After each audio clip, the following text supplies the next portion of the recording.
Hello everyone, today I want to talk about the data breach that happened with basically every gun owner in the state of California. If you have purchased a firearm in the state of California, or if you had applied for or have or ever had a CCW permit in the state of California, you're definitely going to want to pay attention.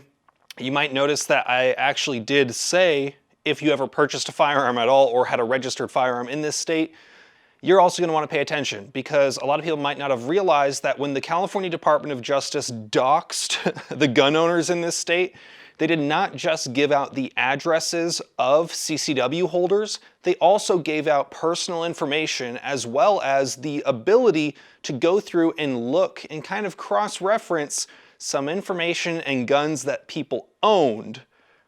This is kind of scary. It's scary that this information is out there. A lot of people weren't as fortunate as myself where they had moved since the data leak.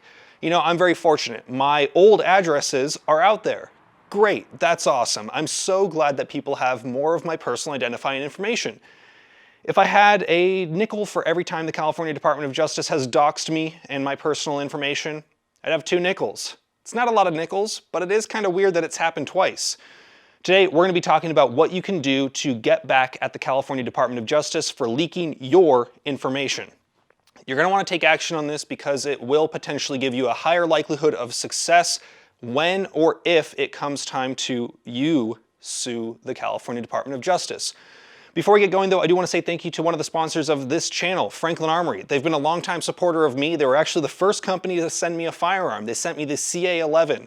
If you don't know about Franklin Armory, they're an awesome company. They have 3 California AR pistols on the California handgun roster, which makes them very easy to get even at the most old school, we will say, gun stores that don't stay on the cutting edge of California law. They also have a lot of cool stuff if you live not in the state of California, like binary triggers. They're constantly pushing the limits with what the law allows. And I think that it's awesome for them to cater to people and give them what they really want in the states that are hard to please. Thank you, Franklin Armory, for supporting me and supporting this channel. So the CRPA wanted people to know that you have to act now and fill out a potential claim form if you want to be able to potentially be a plaintiff or potentially sue the California Department of Justice. Now, a big thing that they noted in here was that they were initially thinking of going the route of a class action lawsuit, but after looking at it and how everybody was going to be damaged in very specific and different ways and the just general process of doing a class action, they felt like they wanted to go a little slower and make sure that a class action would have been the right thing to do.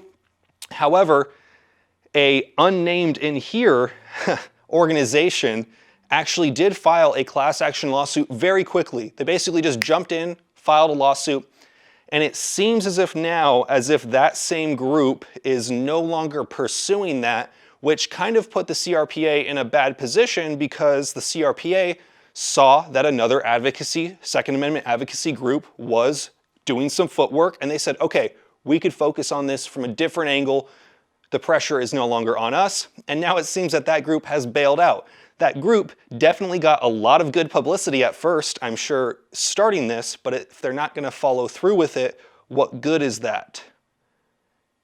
Just something to think about. That's why I lately have been very selective with who I support, being mostly GOA, FPC, and the CRPA. CRPA, awesome state-run org. They are an affiliate of the NRA, but they do a lot of the heavy lifting here in this state. A lot of people love to criticize the NRA. I do too. But the state-based orgs like New York State Rifle and Pistol Association and California Rifle and Pistol Association do a lot of heavy lifting. So if you want to potentially be a plaintiff in a future lawsuit and more so potentially secure your ability to sue the state of California for leaking your information, yeah, you know, you have a CCW, you want to be able to protect yourself, you own guns, you want to be able to protect yourself.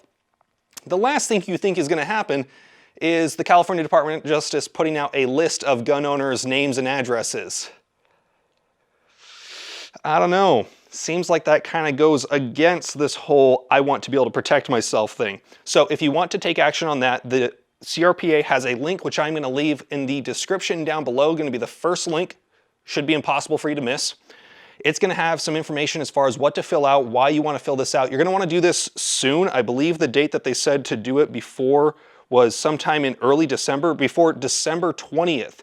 So you're gonna want to file and fill out this form before September 20th, so just go ahead and do that right now. Finish watching this video, click off of this video, click the link in the description, go follow that, look at their template, look at the information that they have on how to fill that out, fill it out, send it in, and get it going. Because if you had your data leaked, if you had your personal address leaked, that's pretty messed up. And I would assume that you would want to take that fight to the DOJ and give yourself a better opportunity moving forward to actually right that wrong.